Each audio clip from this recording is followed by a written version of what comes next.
हमारी federation, Kashmir school federation के banner तले हमारे 5 रुकनिया वफद जो था वो एलजी साहब से मुलाकात के लिए कल गए थे और हम एलजी सिन्हा साहब के बहुत मशकूर व ममनून है कि उन्होंने अपना कीमती वक्त निकाल कर हमारी बात बड़ी गौर फिक्र के साथ सुन ली, क्योंकि इस वक्त जो मसाइल स्कूल वालों के हैं वो बहुत ज़्यादा है और उन मसाइलों का हल ढूंढने के लिए ही हमारा एक वफद कल एलजी साहब से मुलाकात हुई और अपनी बात जो उन्होंने रखी थी अपने मेमोरेंडम में और उस पर जो वहाँ तफसीलन गुफ्तगू हुई और कुछ नताइज अच्छे सामने आ रहे हैं जो एक राहत होगी तमाम प्राइवेट स्कूलों के लिए। हम लोग अपने प्राइवेट स्कूल के एहतमाम से तमाम प्राइवेट स्कूलों को ये वाज़िया करना चाहते हैं कि जो उनके जितने भी मुश्किलात थे हमने वो अपने मेमोरेंडम में रखे हुए थे। उसके बाद एलजी साहब ने अपने तरीके से इस बात को मान लिया है कि दुश्वारियाँ बहुत है, मंजिल थोड़ी कठिन है पर नामुमकिन नहीं है, इसलिए इनका इजाला ढूंढा जाएगा और आप लोगों को राहत ज़रूर मिलेगी। हम एलजी साहब का बहुत बहुत शुक्रिया अदा करना चाहते हैं आप लोगों के माध्यम से। अपने अदीमुल फुर्सत की वजह से उन्होंने हमारे साथ बहुत अच्छी तरीके से अच्छे खुशगवार माहौल में बातचीत की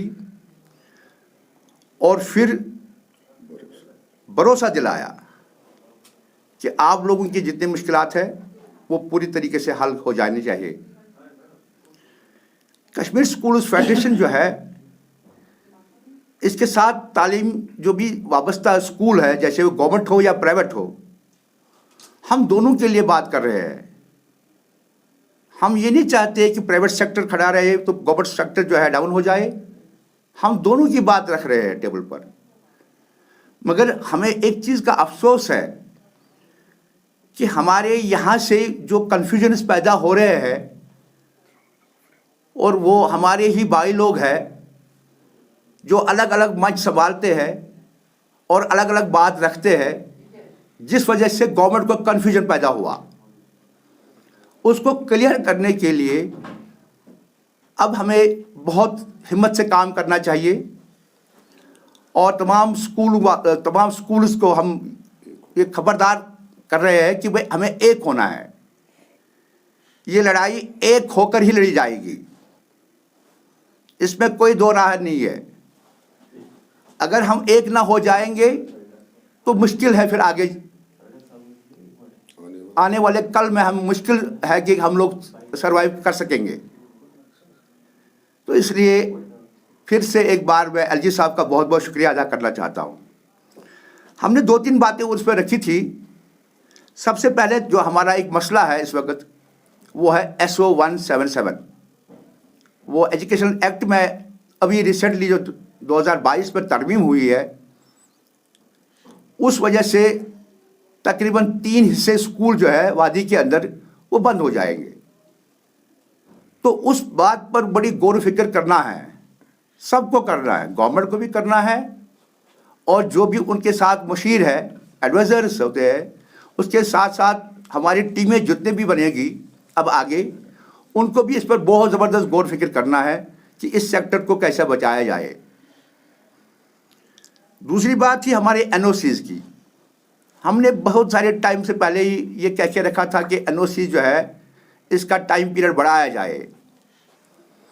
तो एलजी साहब ने कल इस पर हमें पूरी तरह से आश्वासन दिया कि जो 1 साल के लिए आपकी NOCs थी उसको 5 साल बढ़ाया जाएगा। तो इसलिए हम लोग चाहते हैं कि जितनी भी राहत वहाँ से मिले इस टेबल से, एलजीएस ऑफिस से हम चाहते हैं कि सारे स्कूल वाले खुल के काम करें और पेरेंट्स के ऊपर जो दबाव इस वक्त बना हुआ है वो भी कम हो जाए। एक सिंगल विंडो सिस्टम हो जहां से हमारी ये एनओसी जो है वो मिलती रहेगी। और उस पर भी एलजी साहब ने ये बात मानी है कि नहीं, यही होना चाहिए। और उसके बाद हमारी टीम ने एनओसी को हासिल करने के बाद एक और इशू उठाया था, वो है कि हमारे लैंड का मसला अभी पेंडिंग है। लैंड का जो इशू है वो बहुत बड़ा लैंड का इशू चला हुआ है इस वक्त, गवर्नमेंट लैंड, जिस पर कई स्कूल वाले इस वक्त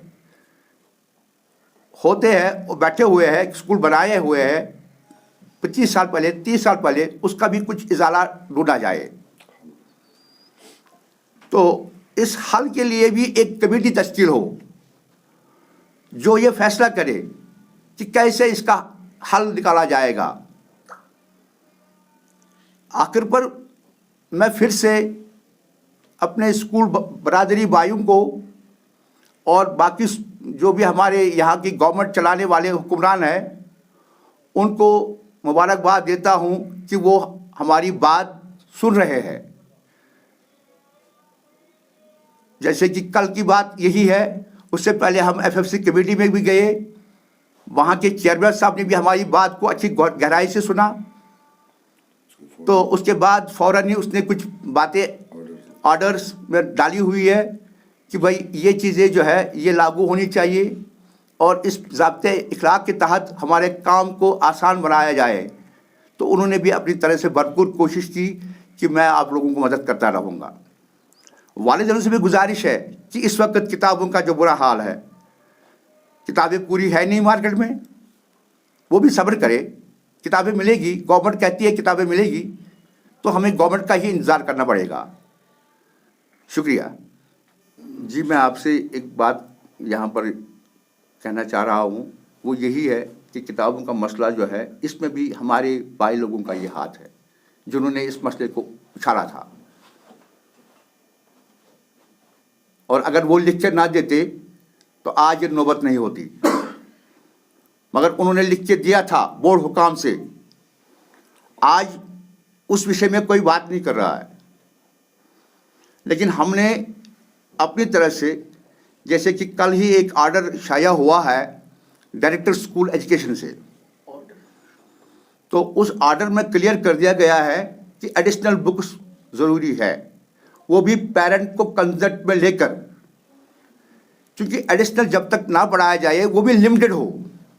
जैसे आपने कहा कि बहुत सारी बुक्स होती है, नहीं, उसका भी एक हल है, लिमिटेड एडिशनल बुक्स हो, 4 किताबें होती है या 5 किताबें होती है, वो ड्राइंग है, कंप्यूटर है और साथ में अपना जो जनरल नॉलेज है और थॉलॉजी है, इस्लामियात है या हो मॉरल साइंस, ये 5-6 किताबें वो लगा सकते हैं। तो डायरेक्टर साहब ने इसके लिए कल ये ऑर्डर निकाला है और पेरेंट्स को राहत जितनी हो सकेगी उनको हम देने की भरपूर कोशिश करेंगे।